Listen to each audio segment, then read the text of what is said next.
Em dic Jaume Vinyals Rovira i vaig néixer a Santa Perpètua de Mogoda l'any 1941.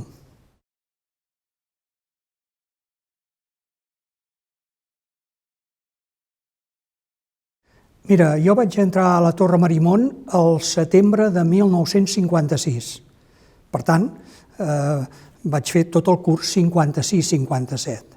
En tinc la sensació de que va ser, en la seva època, a principis del segle XX, que és quan es va fundar l'escola, va ser una escola d'excel·lència, una escola necessària per omplir tot aquest buit que dèiem els pagesos petits es van morint entre cometes i cal una nova generació de pagesos que en el meu cas va començar a l'Escola de Caldes.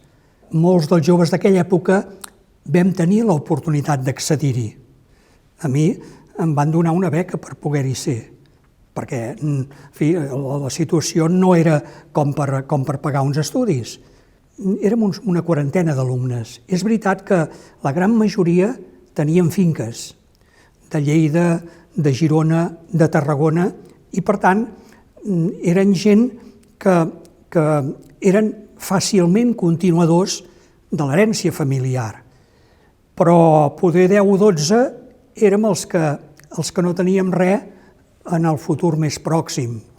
O sigui que per mi tot allò que estava veient era necessari per tot el que va venir després que poc em podia imaginar.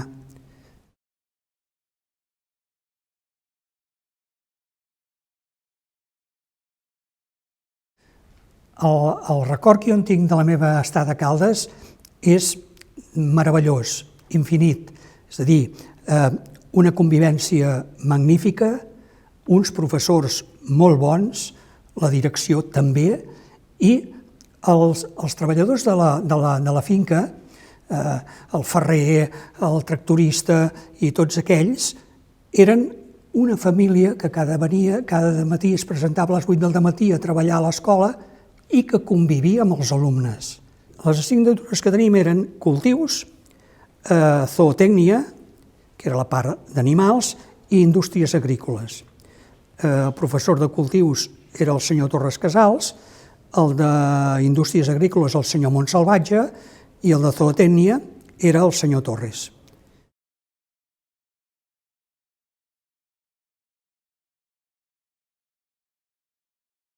Estàvem tots interns. És a dir, aquests 36 o 40 estudiants que érem, a 2 per habitació, crec que era el màxim que hi cabien a la Torre Marimon. Tots interns.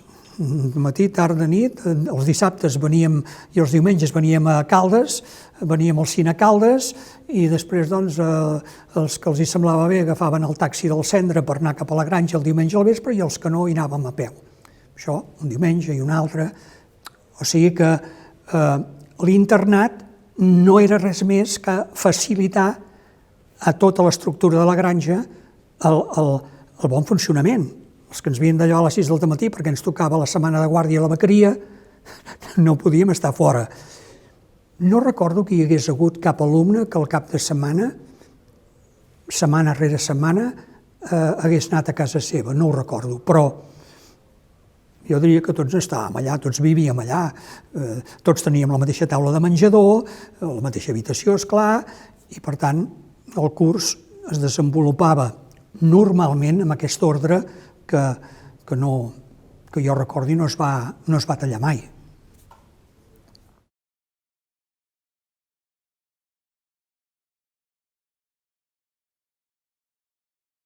Sempre hi va haver,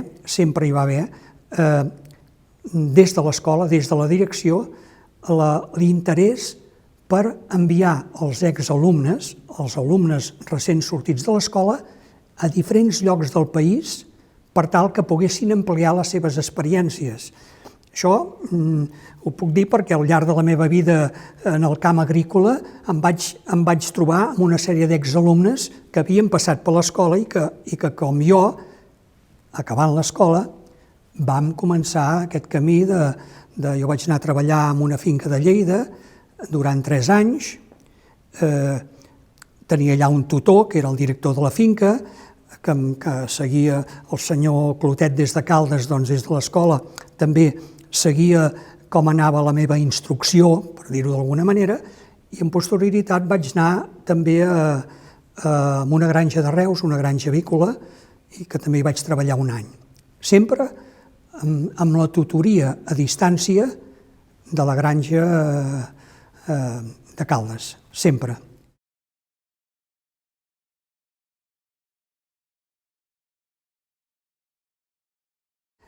Clar, quan fèiem la part de pràctiques per podar arbres, que ho portava el senyor Camil Torres Casals, anàvem tots els estudiants al camp, no? Anàvem a la parcel·la on hi havia els arbres i es repartia 3 o 4 estudiants per arbre i, bueno, doncs, escolta'm, doncs pugeu a dalt i aneu tallant, no?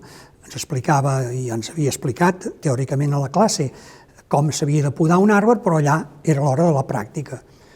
I recordo un dia que 2 o 3 estudiants estàvem dalt d'un arbre i ell sempre donava el vistiplau per tallar una branca, tallar un lluc, tallar el que sobrava i per fer que l'arbre fes el que hagués de fer d'acord amb l'estructura del fruiter. Jo em trobava dalt d'un d'aquests arbres i amb aquells xerracs d'aquella època jo xerrava i quan vaig estar a punt d'acabar dic, senyor Torres, aquesta branca que l'he de tallar? No, Vinyals, no, perquè precisament aquesta és la que d'allò. Pesava tant la branca que va arribar un moment que ja no vaig poder i la branca, bum, va caure a terra. Clar, hi va haver una bronca descomunal, no? Aquelles coses que passen, no? Que vas fent i resulta que vaig tallar la branca que no havia d'haver tallat. Ara, quan vaig fer la primera meva classe de tractor,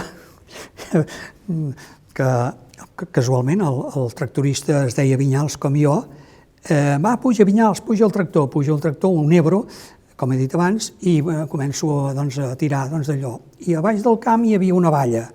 I vaig començar a pensar, no hi arribaràs, que en fi, vigila Vinyals, que hi ha la valla, que això, que ves, que t'hi acostes, Vinyals, para el tractor. I jo prou apretava el fre, però havia d'haver apretat el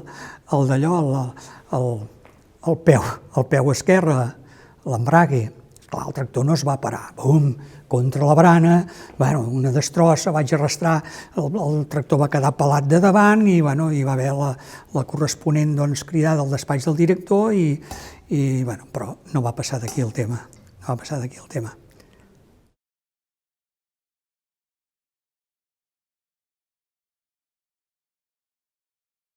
Per mi va ser, ho he dit al principi, un record magnífic per l'estada, per l'acollida i per tot plegat. Jo en aquell moment no aspirava a res superior. I si alguna cosa al llarg dels anys puc agrair és aquest fet, aquesta experiència que jo he viscut a Caldes de Montbui, a l'Escola d'Agricultura.